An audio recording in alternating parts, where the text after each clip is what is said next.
Hello everyone, this is Dr. Surya. In this video we are going to see about the Rayleigh's method, and that is it's one of the method of dimensional analysis.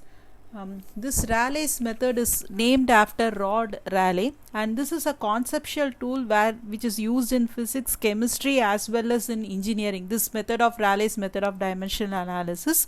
So what is this actually? This form of dimensional analysis. This will try to explain the relationship between the variables in the form of an exponential equation. Okay, there are two methods of dimensional analysis: Rayleigh's method and Buckingham's pi theorem. The next video will see about Buckingham's pi theorem. This video is particularly for Rayleigh's method. So again I repeat, this tries to explain a relationship between the variables in terms of an exponential equation. And one main drawback of this is that we can determine the expression for a variable that depends upon maximum 3 to 4 variables only. So if the variables are more, it will be very difficult to form the equation in terms of Rayleigh's method, whereas in Buckingham's pi theorem it will be easier. If you go even for more than 4 variables, we can use Buckingham pi theorem. But if the variables between 3 to 4, it is we are okay with Rayleigh's method. And another thing is that this Rayleigh's method will not provide any information regarding the number of dimensional groups to be obtained, which is obtained as a result of dimensional analysis. So those two are the drawbacks of this Rayleigh's method. So how we are going to determine this Rayleigh's method? How we are going to explain, or how we are going to derive an relationship between two variables. Say for example, if x is a variable, you imagine that x is a variable and it is depending on x1, x2 and x3 variables. So x is one variable and this x variable depends on x1, x2 and x3. If that is the case, then according to the Rayleigh's method, x will be the function of x1, x2 and x3. So this is according to Rayleigh's method. This also can be written as x is equal to k into x1 power a, x2 power b, x3 power c. Okay. So this k is going to be a constant and a, b, c are called as arbitrary powers.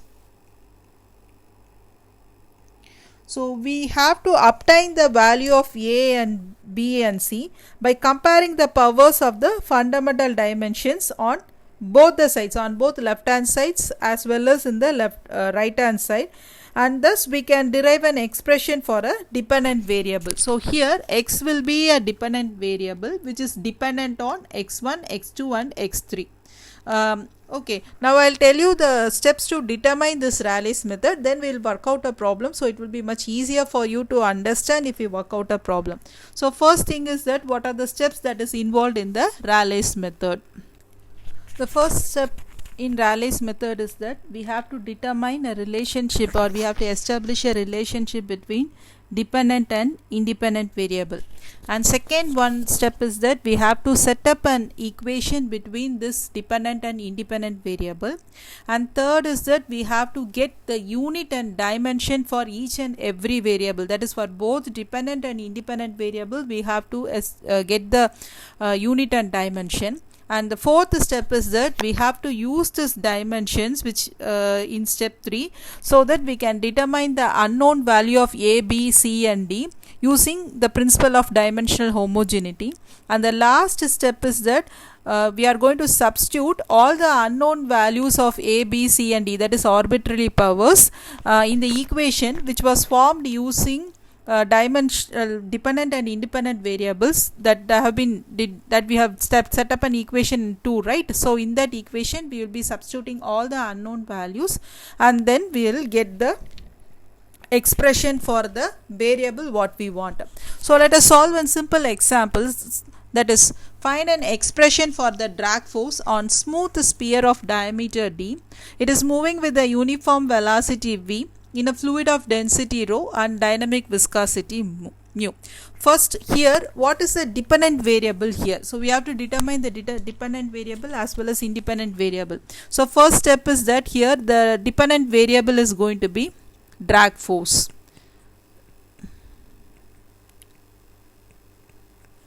Okay, sorry, we have to it's not something like a dependent variable, so we are going to get it between in force. So force is going to be dependent on, that is two variables is there. So we have to determine the expression for this, that is force is dependent on diameter, velocity, density, and also dynamic viscosity. So this is the first step. So we'll write each, and we have to set up an equation, that is force is dependent on. So we'll be writing in previous case we have seen that x is equal to function of x1 power a, x2 power b, x3 power d, x4 power c, something like that we have seen earlier cases. The same way force is a function of, first one is our diameter, second one is our velocity, third one is our density,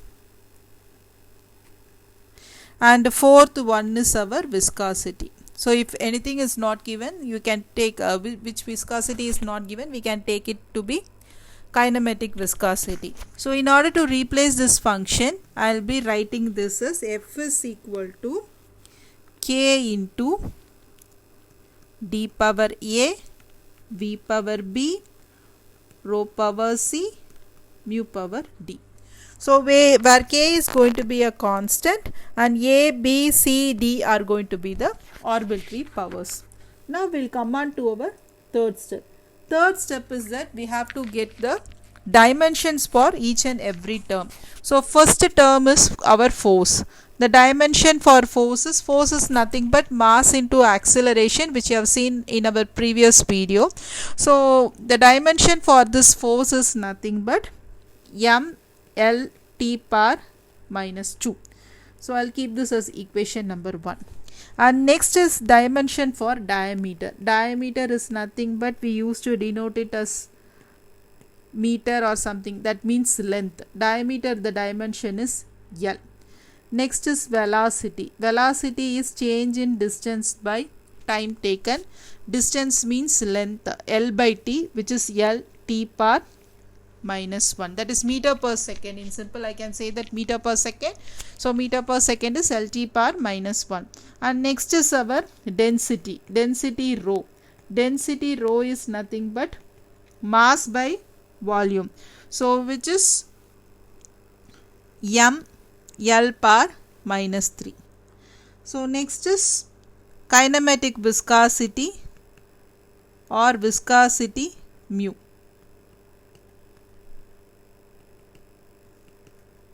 So we have derived that earlier and it is found to be m L power minus 1 T power minus 1. So what I am going to do is these all the things I am taking it to be 2. So I am going to substitute this 2 in equation 1. Substitute 2 in 1, which is the dimensions for forces. The equation is m is equal to k d power a, v power b, rho power c, mu power d. So here only I am going to substitute, that is m L T power minus 2 is equal to k into, instead of d the dimension is L power a, and instead of v I am substituting it L T power minus 1 b, and instead of c m L power minus 3 c, and instead of mu m L power minus 1 T power minus 1 d. Okay, now m L T power minus 2 is equal to k into L power a, L power b, T power minus b, m power c, L power minus 3c, m power d, L power minus d, T power minus d. Okay, now my fourth step. So fourth step is going to be, I'll be using that principle of homogeneity, that is left hand side, and I am going to equate the powers now. So before that, going into it, there are four unknowns, that is a, b, c, d is going to be the four unknown, but equations is going to be a three equations. We are going to form the three equations. How means, for mass I am going to equate the powers of mass first, that is equate the powers of m, l, t. So first is going to be power of m. Power of m, in the left hand side I have power to be 1. So 1 is equal to, and if you take here, c is here, so c, and in power m I am having d, so c plus d. Then power of l, which is l is going to be 1. 1 is equal to a plus b minus 3c minus d. Next is power of t, I will be getting minus 2 is equal to minus b minus d. So I have got three equations, but I have four unknowns, that is a, b, c, d. Four unknowns are there, but I have only three equations. Okay, but what we can do now, it is not possible to find all the values of a, b, c and d, but three of them can be expressed in terms of fourth variable, which is going to be the most important one. Here viscosity is playing a major role. So what I am going to do is that I am going to express a, b, c in terms of powers to the viscosity, that is in terms of d I am going to express it off. Say for example, and it is easier for also, if I take the first equation, so c plus d is equal to 1, right? C plus d is equal to 1. So c will be equal to 1 minus d. Next I have the another equation, which is minus b minus d is equal to minus 2, that is this is power of t, so this is power of m. So from that equation, this is power of t from that equation. So minus b will be equal to minus 2 plus d. So b will be equal to 2 minus d. Next is I will be taking it as power of L. I will take that equation, power of L. So which is nothing but a plus b minus 3c minus d is equal to 1. Right. So instead of c and instead of b, I can substitute this value, which is c is equal to 1 minus d and b is equal to 2 minus d. I can substitute this off. So a plus 2 minus d minus 3 into 1 minus d is equal to 1, which is a plus 2 minus d minus 3 plus 3d minus d is equal to 1. So on substituting, I will be getting my a value to be 2 minus d. Okay, now I have got my a value, I have got my b value, and I have got my c values in terms of d. So substitute a comma b comma c, that is this will be our fifth step, a comma b comma c in terms of d in our main equation, that is f is equal to k into d power a, v power b, rho power c, mu power d. Okay, so in this equation we are going to substitute it off. So f is equal to k into, instead of a I am having 2 minus d, and instead of b I am having 2 minus d, and instead of c I am having 1 minus d into mu power d.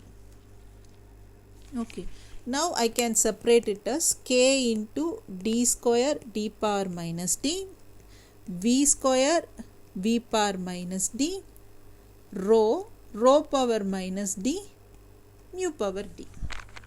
So I can take all the common terms here. So f is equal to k d square v square rho. I can take this, and here I have mu d power minus d, v power minus d, rho power minus d. Okay, so this becomes f is equal to k rho v square d square mu by rho v d the whole power d. Okay, this, instead to take this term d, I can write it as f is equal to k rho v square d square. I will write some constant phi into mu power rho v d, and this is the equation for drag force. Okay, so we cannot establish a exact relationship, but this numerical value k and phi can be never known from dimensional analysis, and they can be found out by experiments. Okay, I hope this is clear for you. And if supposing if some extra variables are given, we have to express in terms of another variable, because we have only 3 equations in terms of m, l and t.